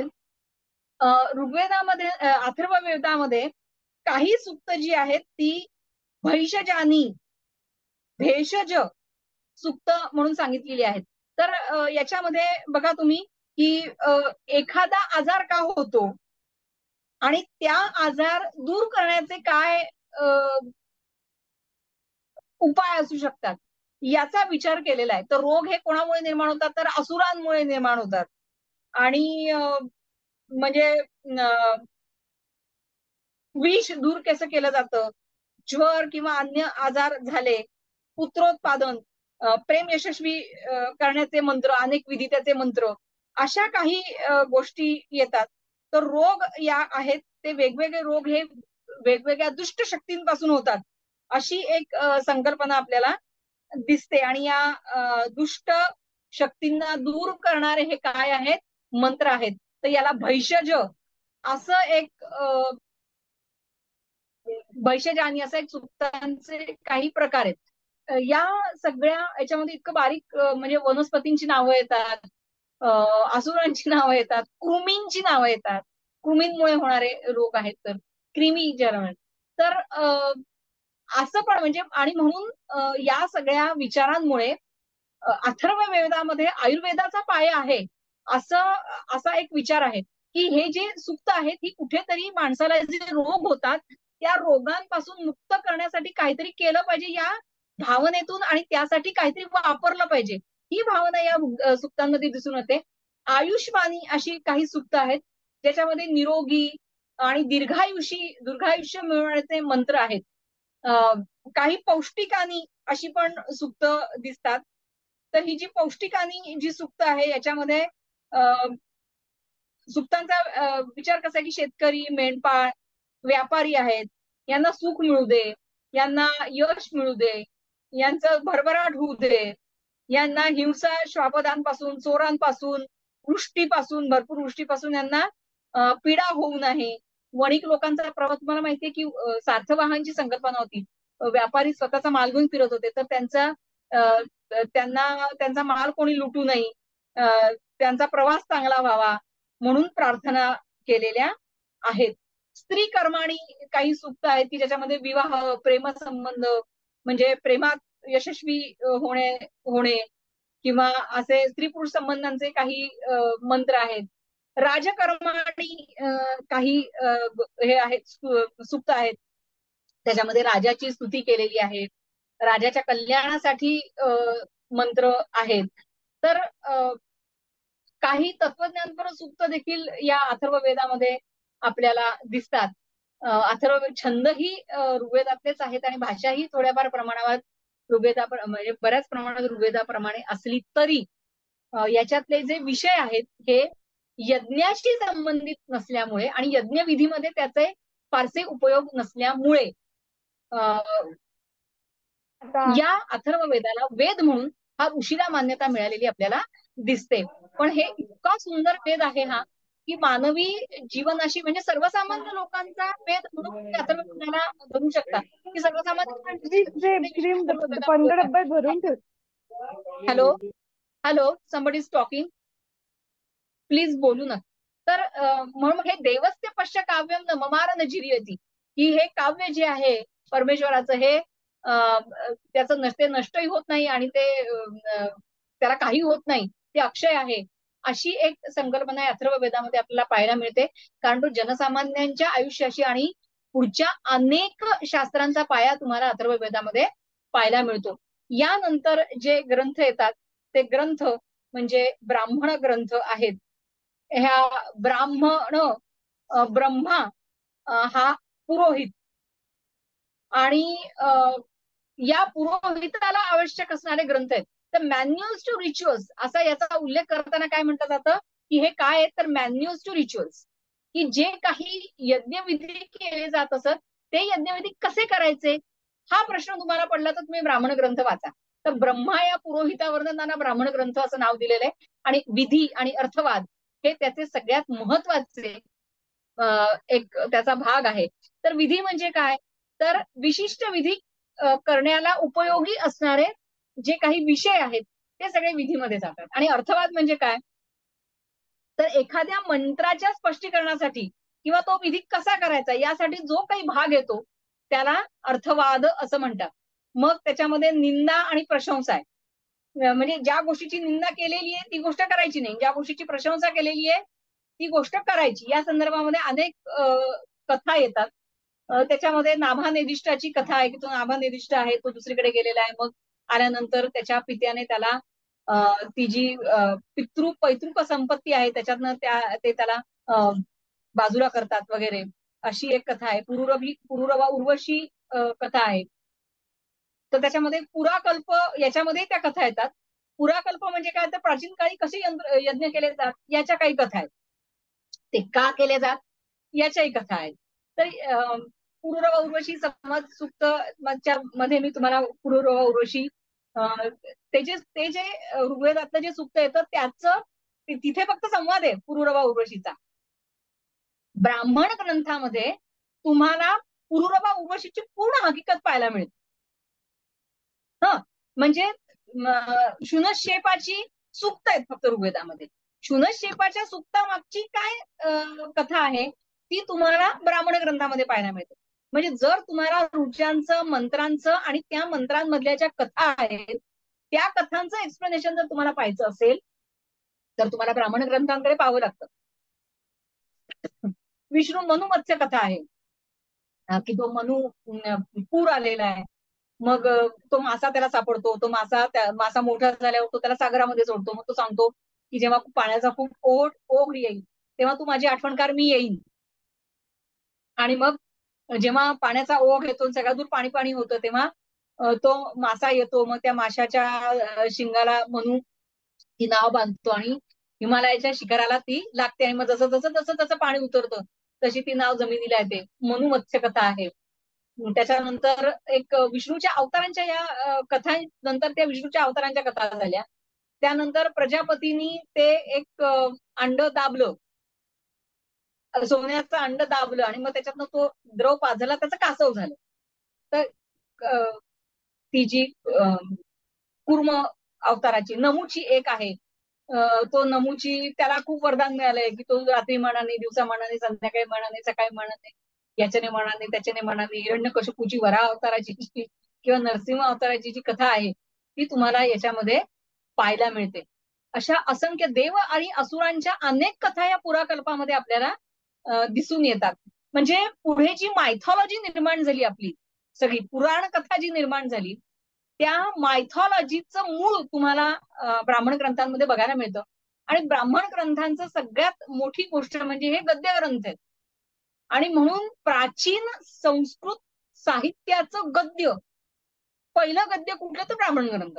आणि म्हणून त्या गद्य ग्रंथांचं स्वरूप म्हणून आपल्याला ब्राह्मण ग्रंथांकडे पाहता येतं. याच्यानंतर व्युत्पत्ती याच्यामध्ये दिलेली आहेत. रुद्रस्य अरोदित यद अरोदित तद रुद्रस्य रुद्रम, हे रुद्राची व्याख्या, रुद्राचे व्युत्पत्ती इथे दिलेली आहे. आणि गूढ अर्थ त्याच्यामध्ये दिलेले आहेत. आता इंद्र शब्द आहे. नेक्स्ट इंद्र आहे. मग इंध धातूपासून त्याची हे आहे, त्याचा अर्थ केलेला आहे, गूढ अर्थ. आता समानीकरण आहे, दोन गोष्टी एकत्र आणून त्याचा संबंध दाखवलाय. शतपथ ब्राह्मणामध्ये राजा आणि तारका, म्हणजे लाया उधळल्यानंतर लाया कशा दिसतील तर आकाशामध्ये जशा तारका दिसतात तशा दिसतील. भक्ती साहचर्य आहे की त्याच्यामध्ये 3 विभागामध्ये जे देवांचं वर्गीकरण केलेलं आहे, सूर्य, अग्नी, वायू यांचं समानकरण केलेलं आपल्याला दिसतं. परकृतीमध्ये अन्य लोकांनी केलेल्या कृती आणि तत्कालीन पुरोहितांनी केलेले यज्ञ, त्या यज्ञांची वर्णनं, त्या ब्राह्मणांनी दिलेल्या दक्षिणा, ब्राह्मणांना त्यांनी दिलेल्या, त्या राजांनी दिलेल्या दक्षिणा, या सगळ्यांच्या कथा कोणामध्ये येतात तर त्या ब्राह्मण ग्रंथांमध्ये येतात. आणि म्हणून ब्राह्मण ग्रंथ हे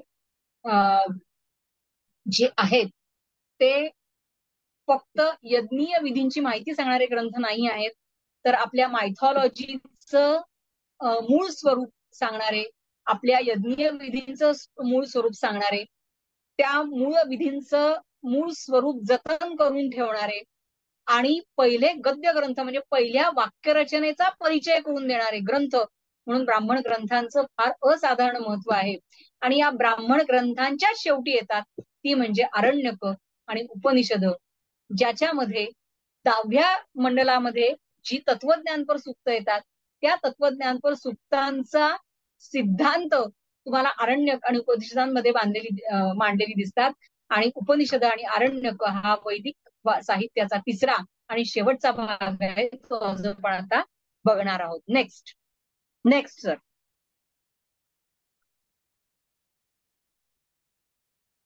उपनिषद, आरण्यक म्हणजे काय? अरण्ये भवः, जे अरण्यामध्ये निर्माण झाले ते आरण्यक. आणि उप अधिक नि अधिक सद म्हणजे जवळ जाणे, याला म्हणतात उपनिषद. म्हणजे हे जे ज्ञान होतं हे सर्वसामान्य ज्ञान नव्हतं, तर एका ठराविक पात्रतेच्या शिष्याला गुरु स्वतः देत असलेलं, त्याच्या जिज्ञासेपायी त्याला देत असलेलं हे ज्ञान होतं, जे अतिशय स्पेशल होतं. त्याला उपनिषदे असं म्हणतात. आणि उपनिषदांचा संपूर्ण भारतीय संस्कृतीमध्ये, भारतीय दर्शनामध्ये आणि संपूर्ण भारतीयांच्या विचार करण्याच्या प्रक्रियेमध्ये उपनिषदांना फार महत्वाचं स्थान आहे. 108 आणि त्याच्याही नंतर उपनिषदांची संख्या मोजलेली आहे. पण 10 उपनिषद म्हणजे त्याच्यामध्ये ईशावास्योपनिषद, कठोपनिषद, केनोपनिषद, मुंडकोपनिषद, मांडुक्य, बृहदारण्यक, प्रश्न, ऐतरेय, तैत्तिरीय आणि छांदोग्य ही 10 उपनिषद अतिशय महत्वाची आहेत. भारतीय दर्शनाची आणि तत्वज्ञानाची गंगोत्री म्हणून या उपनिषदांकडे पाहिलं जातं. आता या उपनिषदांमध्ये 2 महत्वाचे मुद्दे आहेत, ते म्हणजे जिज्ञासू आणि ज्ञानी. जिज्ञासूंनी विचारलेल्या प्रश्नांना उत्तर दिलेली आहेत ती ज्ञानी माणसांनी. आणि हे ज्ञानी जे आहेत हे सगळ्या वर्णातले आहेत. म्हणजे असं नाही आहे की फक्त पुरोहितांनी, आता वैदिक साहित्य हे जे आहे हे पुरोहितांनी एकत्रित केलेलं, पुरोहितांनी निर्माण केलेलं आहे. पण उपनिषदांचं तसं नाही. हे जे ज्ञान आहे हे कुठल्याही वर्णाचं ज्ञान नाहीये, हे कुठल्याही एका विशिष्ट वर्गाचं ज्ञान नाहीये. तर हा जो ज्ञानी आहे हा कुठल्याही वर्णातला आहे. क्षत्रिय राजे फार मोठ्या प्रमाणात आपल्याला दिसून येतात. जसं आयस्थूण हा यजमान आहे शतपथ ब्राह्मणामध्ये, तो त्याच्या शौल्वायन नावाच्या पुरोहिताला काय करतो आहे, ज्ञान देतो आहे. कवश एलुशाची कथा आहे. कवश एलुशा ब्राह्मण नाही, त्याला आधी ब्राह्मणांनी म्हणजे काढून दिलेलं आहे बाहेर. आणि पण जेव्हा त्यांच्या असं लक्षात येतं की कवश एलुशा हा ज्ञानी आहे, तेव्हा ते ब्राह्मण त्याला मानाने बोलवायला जातात. असं एक हे आहे. त्याच्यानंतर जनक जो आहे, जनक राजा, त्याने अनेकांना उपदेश केलेला आपल्याला दिसून येतो. जनक हा क्षत्रिय होता, त्यामुळे क्षत्रिय राजे फार मोठ्या प्रमाणावर आपल्याला या उपनिषदांमध्ये आपल्या पुरोहितांना वेळप्रसंगी ज्ञान देताना आपल्याला दिसून येतो. जानश्रुती रैक्व ही एक कथा उपनिषदामध्ये येते. जानश्रुती हा राजा आहे, रैक्व हा गाडीवाला आहे. तो जानश्रुती रैक्वाकडे जातो आणि त्याला ज्ञान द्या असं रैक्वाला विनंती करतो. मग रैक्व पहिल्यांदा देत नाही, मग राज्य देऊ का, मग शेवटी मुलगी देऊ का. मग रैक्व हा जानश्रुतीला काय करतो आहे, त्याचं जे ज्ञान आहे ते देतो आहे. म्हणजे ज्ञानी माणसाला कुठलीही जात पात धर्म नसतो, तो फक्त जिज्ञासू असल्यामुळे त्याला ज्ञान मिळालेलं असतं. हा एक महत्वाचा सिद्धांत उपनिषदांमध्ये आपल्याला मांडलेला, म्हणजे उपनिषदांमध्ये सिद्धांत नाही मांडलाय, उपनिषदांच्या माध्यमातून आपल्याला हे समजतं.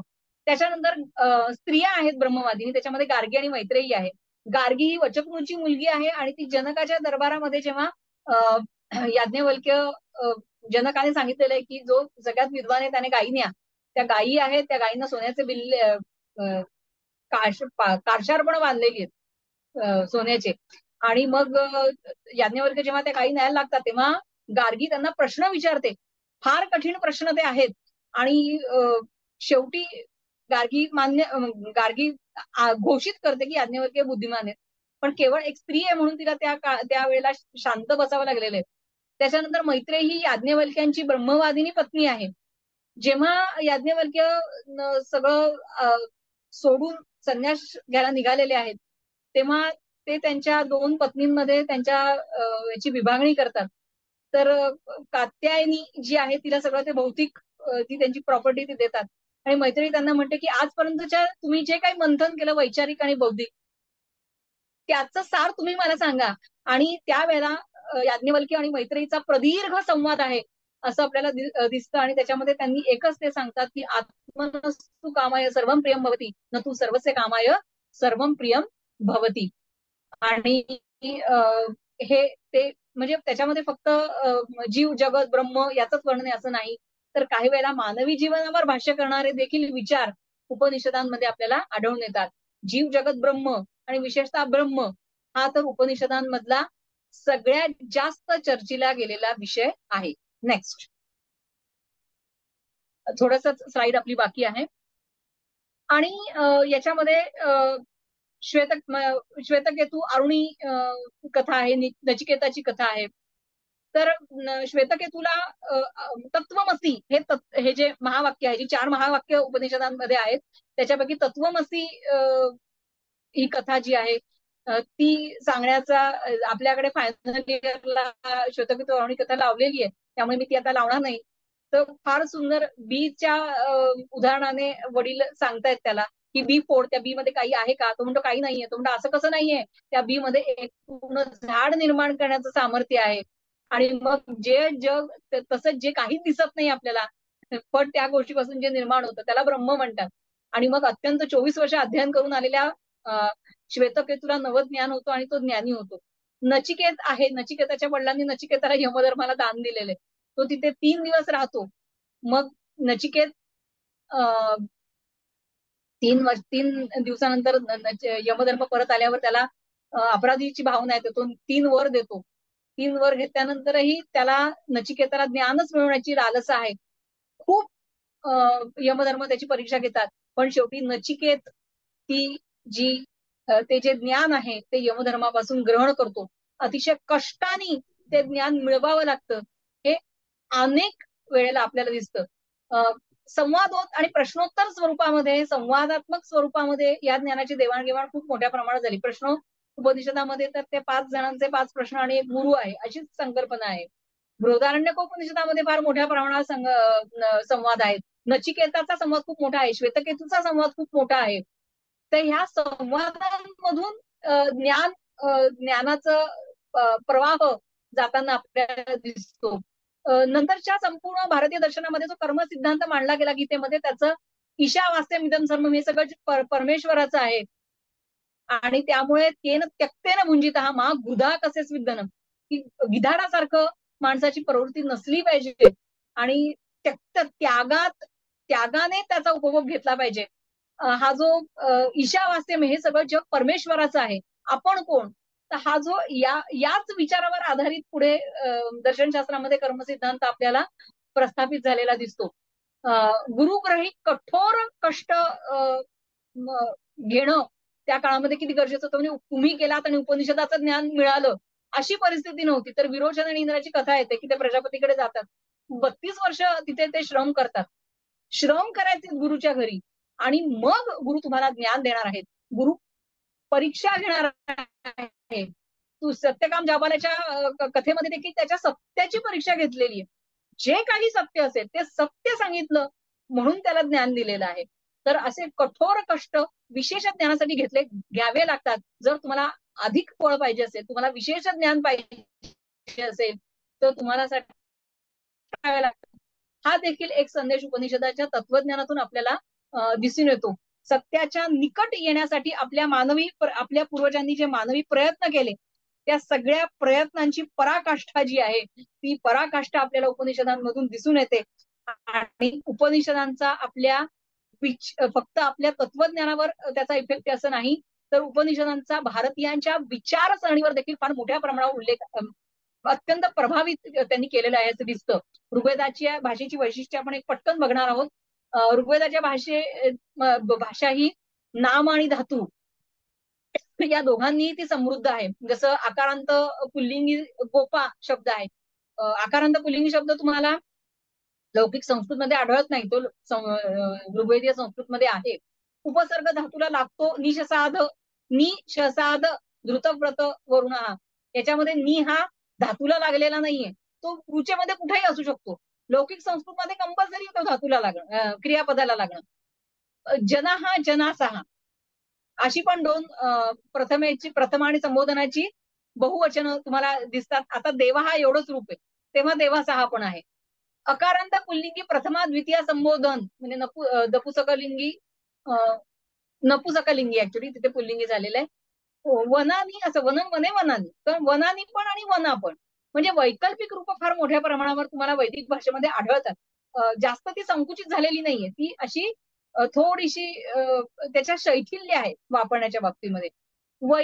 आता एक तुमंत आहे आपल्याकडे, वई तवई असे तवे धई तोस अशा अनेक प्रकारची हेत्वर्थक तुमन, चतुर्थी सारखी रूप असणारी हेत्वर्थक तुमंत आढळतात. त्वांत देखील त्वा आणि त्वाय अशी दोन्ही एक वैदिक भाषेमध्ये आपल्याला आढळतात.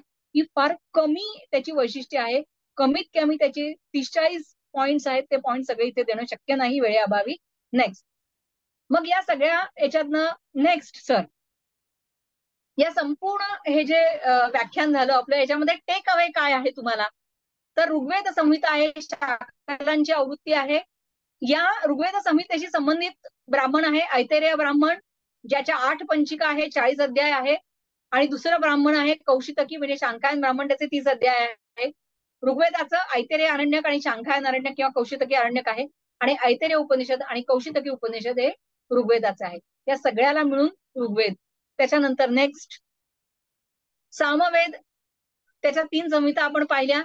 तांड्य ब्राह्मण ज्याला पंचविंश ब्राह्मण म्हणतात, जैमिनीय ब्राह्मण पूर्णपणे उपलब्ध नाहीये, शाक्यायन ब्राह्मण हेही अनुपलब्ध आहे, याचा फक्त उल्लेख येतो. आणि तांड्य ब्राह्मणाला जोडलेला छांदोग्य उपनिषदाचा भाग हे त्याचं अरण्यक आहे.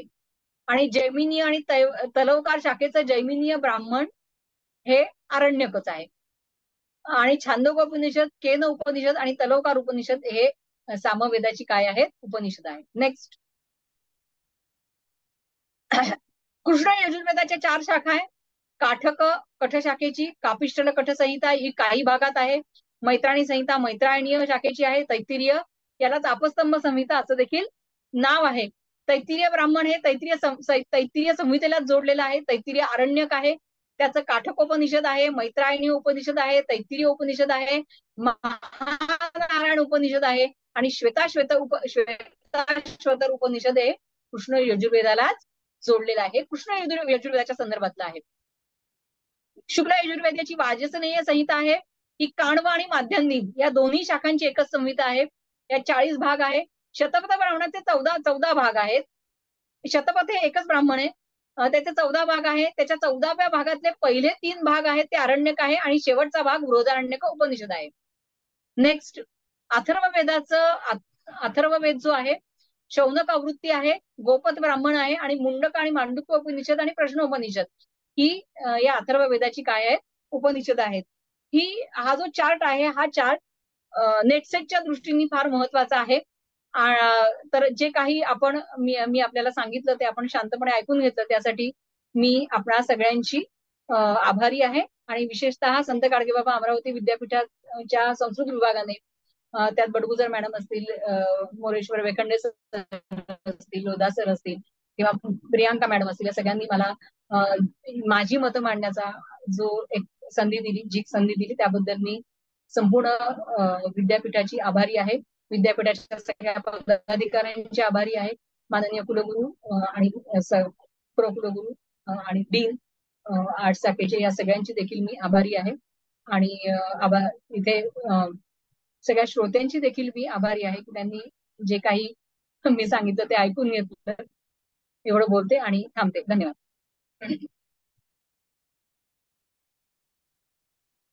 धन्यवादाः महाभागा. नमो नमः.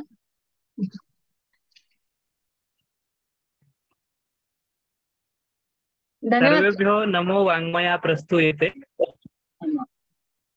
नमो नमः. धन्यवाद. धन्यवाद. सर्वेभ्यो नमो वाङ्मया प्रस्तूयते. भाषा संवर्धन व्याख्यानमालायाः पूर्तिं समायाति.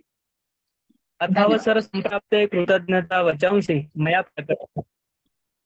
सर्वादौ संस्कृत विभाग समन्वयिका माननीया डॉक्टर संयोगिता देशमुख महोदयायाः वाक्कुसुमैः सादरम् आभारं प्रकटयामि.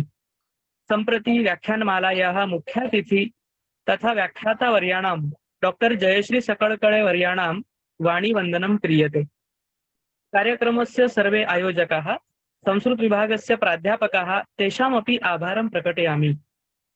विविध महाविद्यालयानां प्राध्यापकानां वाणीपुष्पगुच्छैः आभारं निवेदयामि. कार्यक्रमस्य प्राणमुक्तानां छात्राणां स्वस्तिचोभिः आशीः वाक्पुष्पैश्च धन्यवादं व्याहरामि. कार्यक्रमे समुपस्थिताः प्रत्यक्षभूताः सहकर्मिणः सहकृद्वद्भ्यश्च तेषामपि गृहनिर्देशनं विधीयते. धन्यवादः. नमो नमः. अग्रिम सूचना मराठी माध्यमेन उच्यते. 21 एप्रिल 2024 रोजी सन्माननीय प्राध्यापक डॉक्टर मीनाक्षी भांडककर महोदया यांच्या सुमधुर वाणीने आर्ष महाकाव्ये या विषयावर व्याख्यान ऐकायला मिळणार आहे. या आपली उपस्थिती जास्तीत जास्त संख्येने प्रार्थनीय आहे. धन्यवाद. शांती मंत्रेण समापनं कुर्मः. इत्यस्मिन् अहं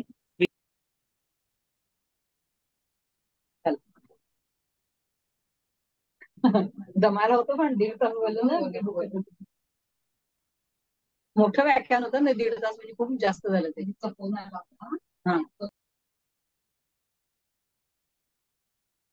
हरि ओम.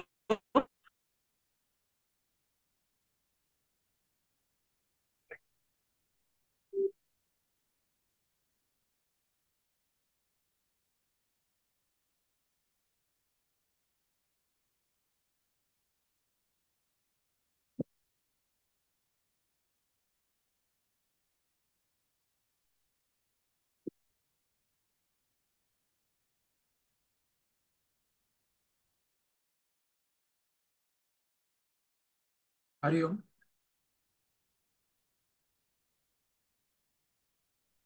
हरि ओम. शांती मंत्र करायचे का? हो हो हो, मी निवेदन केलंय. आपलीच वाट हरि पाहतोय. द्योः शान्तिरन्तरिक्षगुं शान्तिः पृथिवी शान्तिरापः शान्तिः औषधयः शान्तिर्वनस्पतयः शान्तिर्विश्वे देवा शान्ति ब्रह्म शांति सर्वगुं शांति शांतिरेव शांति सामा शांतिरेधि ओम शांति शांति शांति.